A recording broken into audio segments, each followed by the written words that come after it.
Sekarang kita lanjutkan. Kalau begitu saudara, bagaimana bentuk misinya Tuhan Yesus sebagai hamba Tuhan? Oke? Saudara percaya enggak? Perbuatan kita itu jauh lebih dipercaya daripada perkataan kita. Jawabnya atau tidak? Ya ulangi ya. Perbuatan kita jauh lebih dipercaya dan lebih berharga daripada perkataan kita.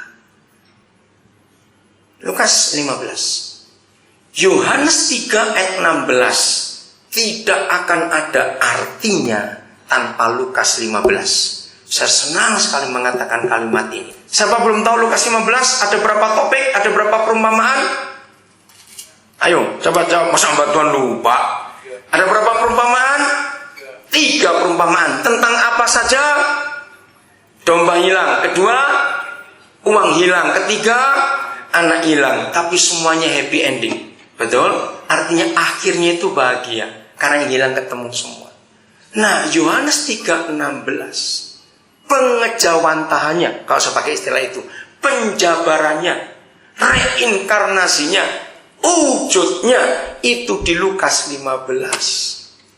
Mengapa Tuhan Yesus bisa mengajarkan Lukas 15? Ada satu peristiwa. Ayo kita lihat ayat 1.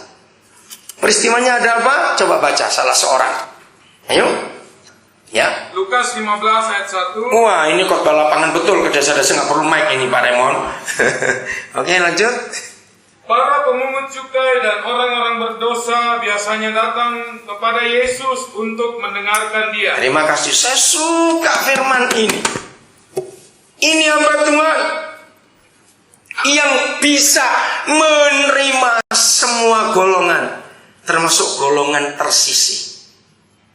Saudara garis bawahi kata biasanya. Ini yang hebat. Betul? Apa arti kata biasanya di ayat ini? Apa itu biasanya? Selalu. Apalagi? Sering. Terus menerus. Pertanyaan saya. 2 kelompok orang ini bagi sistem agama hari itu diterima atau ditolak? Sangat. Imam-imam orang Farisi kalau ketemu mereka itu seperti ketemu anjing kurap. Betul enggak? Mereka langsung minggir. Dan lebih hebat lagi, orang berdosa dan para pemungut cukai ini gak akan berani ke bait suci. Jawab ya atau tidak? Berani mereka ikut ibadah hari Sabtu? Coba jawab, berani tidak? Diusir. Mereka takut ketemu hamba-hamba Tuhan yang hebat-hebat dengan pakaian-pakaian yang mewah itu dan gelar yang tinggi-tinggi itu. Mereka takut. Tapi yang luar biasa, saudara, mereka enggak segan ketemu Yesus. Katakan amin. Rekan-rekan hamba Tuhan, itu ada anak-anak saya di belakang, saudara bisa tanya mereka. Seorang hamba, kalau tadi bukan karena gelarnya, bukan karena sinodenya, tapi karena siapa yang diwakili. Sekarang kita melihat seorang hamba Tuhan itu dinilai siapa yang suka bergaul dengan dia. Kalau hamba Tuhan nggak seperti Yesus yang juga adalah hamba Tuhan. Yesus hamba Tuhan juga bukan? Dengan kriteria. Siapa yang biasanya datang kepada saudara untuk mendengarkan saudara mengajar? Kalau tiap kali kita mengajar, yang dengar adalah orang-orang yang sudah Kristen saja, berarti kita belum hamba Tuhan. Kita hamba jemaat. Kita hamba organisasi. Maka kalau saya jelaskan pengejawantahannya ayat ini begini. Mulai minggu depan, ketika kita pulang dari sini, 2 hari lagi, yang mendengarkan kita ngajar harusnya preman-preman di sekitar rumah kita, pelacur-pelacur, pemabuk-pemabuk, penjudi-penjudi, maling-maling, pemerkosa, dan semuanya yang jelek-jelek itu. Kok nggak ada yang hamil? yang harusnya biasa datang ke kita. Kalau orang berdosa masih takut ketemu kita, berarti kita hanya sekedar tokoh agama, bukan hamba. Iya atau tidak? Karena tokoh-tokoh agama itu ditakuti mereka. Kenapa mereka takut datang kepada tokoh-tokoh agama? Coba jawab. Karena hanya menghakimi, bertobatlah. Saudara, saya mau tanya kepada saudara. Ini Bible quiz. Siapa penginjil pertama di dunia? Yesus bukan. Bukan penginjil dia. Yang semua baptis bukan. Siapa yuk? Yang semua baptis bukan. Iya. Saudara, saya terkejut melihat fakta Alkitab. Penginjil pertama itu pelacur tanpa sekolah Alkitab. Lu serius? Perempuan Samaria itu. Saya kalau lihat itu saya nangis. Coba baca Yohanes 4:39. Wah, itu dahsyat sekali. Saya itu tanggal 29 September yang lalu, saudara, saya itu baca majalah Tempo. Saya itu nggak pernah punya waktu banyak. Kalau Roh Kudus nggak suruh saya baca sesuatu, saya nggak akan baca. Ya. Silakan dibaca Yohanes 4:39. Siapa penginjil pertama di dunia? Oh. Nah, pelan-pelan Pak, lihat. Banyak atau sedikit yang percaya kepada Yesus?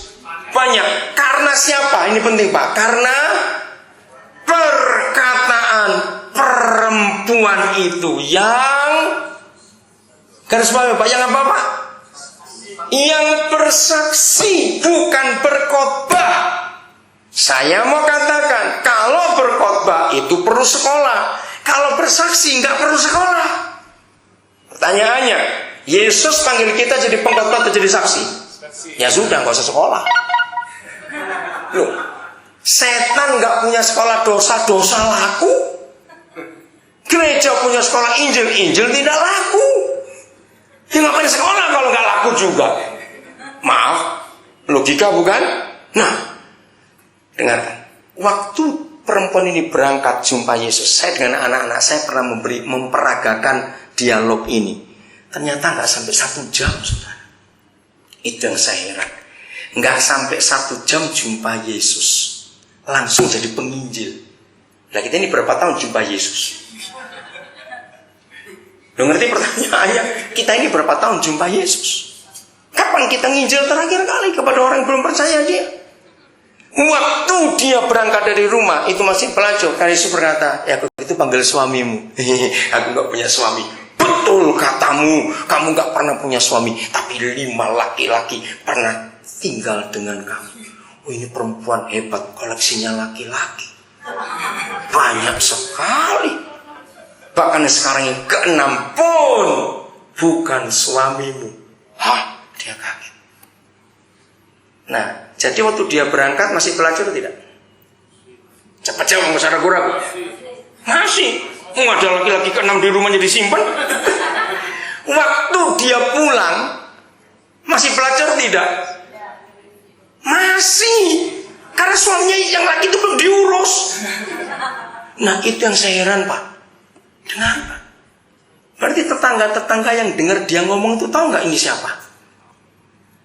Kalau bukan karena roh Tuhan tadi, tetangga nggak akan dengar, pelacur ngaco ini siang-siang. Serius betul tidak, saudara? Siapa membuat dia dipercaya oleh orang sekampung? Dan banyak orang Samaria di kota itu percaya kepada Yesus tanpa sekolah. Ingat kisah Rasul yang keempat ayat 12. Ayo saudara, saya mau menekankan ini supaya saudara yang pingin sekolah tinggi-tinggi gak usah, sudah percuma. Lebih besar sekolah umum. Benar, kalau saudara mau punya uang, mau sekolah teologi, sekolah kitab, ambil sekolah umum. Kursus komputer, kursus bahasa Inggris lebih berguna daripada gelar S3H. Karena kalau saudara bisa bahasa Inggris, saudara bisa masuk ke kantor camat. Nggak serius, nggak usah jadi PNS, jadi penyuluh saja. Ngajar itu pegawai camat bahasa Inggris.